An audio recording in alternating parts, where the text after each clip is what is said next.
Hoje pela manhã, o Banco Central divulgou o chamado relatório Focus, semanal.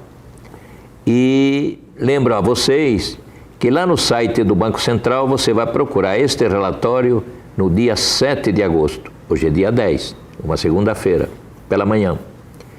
E lembro também da importância deste relatório Focus. Ele é extremamente importante para todos os agentes econômicos. Ele trata de inflação, ele trata da taxa de juros, da taxa de câmbio, trata do déficit público, trata do serviço da dívida pública, trata do setor exportador, importador, balança de pagamentos e também, conforme veremos, trata da projeção do crescimento da economia brasileira em 2020, nesses tempos desse terrível vírus, Covid-19. Bom, lembrando sempre, este relatório não é do Banco Central. As informações que estão aqui não são do Banco Central. Essas informações foram enviadas ao Banco Central por um conjunto enorme de economistas que trabalham em escritórios próprios de consultoria econômica, que trabalham em bancos, que trabalham em financeiras, corretoras e assim por diante. E esses colegas economistas, eles, na sua grande maioria, possuem excelentes modelos econométricos de previsão sobre o futuro destas variáveis, que são variáveis selecionadas. Não é qualquer variável que está aqui no relatório Focus. São variáveis que fazem parte de modelos macroeconômicos. Nós temos aqui a taxa de juros, temos a taxa de câmbio, nós temos o déficit primário, nós temos o resultado nominal, temos crescimento da economia, temos setor externo, taxa de inflação pelo IGPM, preços ao consumidor pelo IPCA, enfim, há um conjunto de variáveis extremamente relevantes e úteis para todos os agentes econômicos. Vamos lá? A primeira questão que eu coloco, e coloco sempre, não faça leitura linha por linha. Não, nós temos que correlacionar estas variáveis. Então, por exemplo, a taxa de juros, o Banco Central na última quarta-feira a fixou em 2% ao ano. Que taxa de juros é essa? A taxa de juros que remunera os títulos públicos do governo federal, a chamada Selic, Serviço Especial de Liquidação e Custódia, Selic. Então, essa taxa de juros, ela é nominal e podemos fazer o cálculo dessa taxa de juros em termos reais.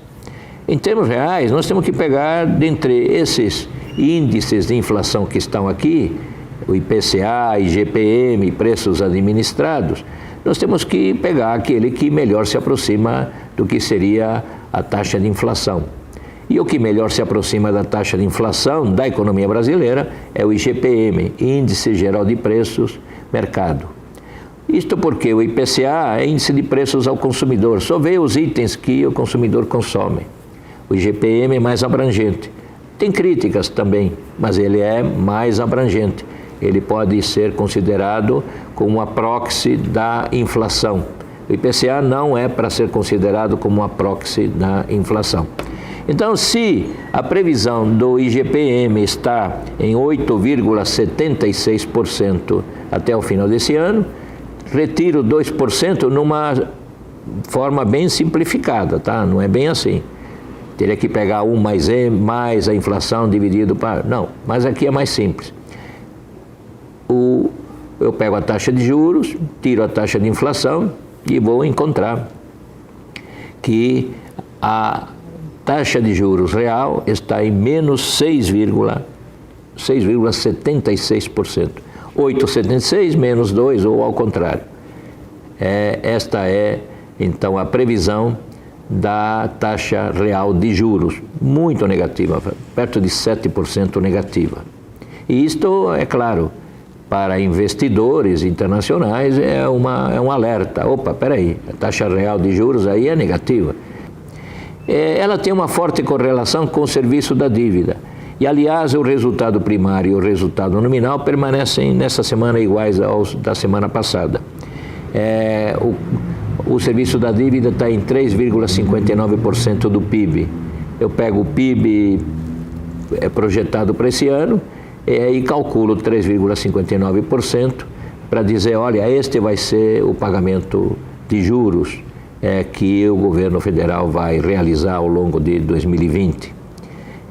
Também a taxa de juros está fortemente correlacionada com as taxas de juros internacionais, né, em termos reais, e também está fortemente correlacionada com a taxa de câmbio. A taxa de câmbio está prevista aqui em R$ 5,20. Tá, mais ou menos esse valor é o que está no site do Banco Central para os dias de hoje, que está sendo cotado. Mas, ao longo do tempo, essa taxa de juros tão baixa e em termos reais negativa, não vai atrair nenhum investidor estrangeiro para comprar títulos do governo federal. Isso é algo tranquilo. E não havendo oferta de dólares, dada uma demanda fixa ou crescente, a tendência é do dólar pular para cima, né? Subir ao longo dos próximos períodos de tempo. Então nós temos a taxa de juros real, nominal, temos a sua correlação com a taxa de câmbio, temos a correlação com o serviço da dívida e temos também agora que pegar a taxa de câmbio e correlacionar com o setor externo. E aqui nós temos que também olhamos a balança comercial. Esta semana está prevista igual à semana anterior, 55 bilhões de dólares positivos, isso é muito importante, positivos. O investimento estrangeiro direto está em 53,75 bilhões de dólares de ingresso e, no caso da conta corrente, a previsão da conta corrente é um déficit de 6,21 bilhões de dólares. E lembro a vocês que a conta corrente vem a ser a soma da balança comercial, da balança de serviços e das transferências unilaterais. É acima da linha do balanço de pagamentos. A previsão é um saldo extremamente baixo, negativo, mas extremamente baixo, fácil de ser zerado ao longo deste ano de 2020. Preços administrados, a previsão está em 1,16% e o IPCA está sendo previsto em 1,63%. Então veja o IPCA, 1,63% é a previsão de crescimento dos preços no atacado.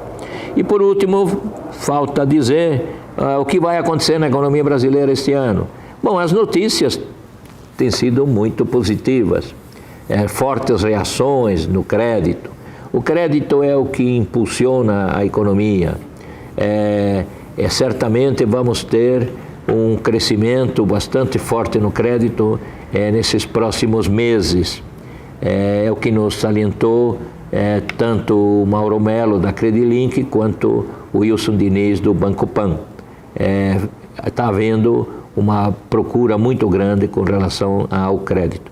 E o que nós temos aqui de positivo é que a queda, o tombo previsto para este ano de 2020 no PIB, que inicialmente, lembra, alguém falava é 9%, outro dizia vai ser 8%, vai ser 7%, é uma loteria, né? Mas estamos observando semana a semana que as previsões estão se ajustando para algo próximo de 5%, talvez uma queda de entre 4,5% e 5% é o que estaremos vendo nas próximas semanas. Mas também não vamos nos aventurar a dizer, a queda do PIB nesse ano vai ser de tanto. Não sabemos. Quem é que sabe? Não sabemos nada sobre o futuro da economia.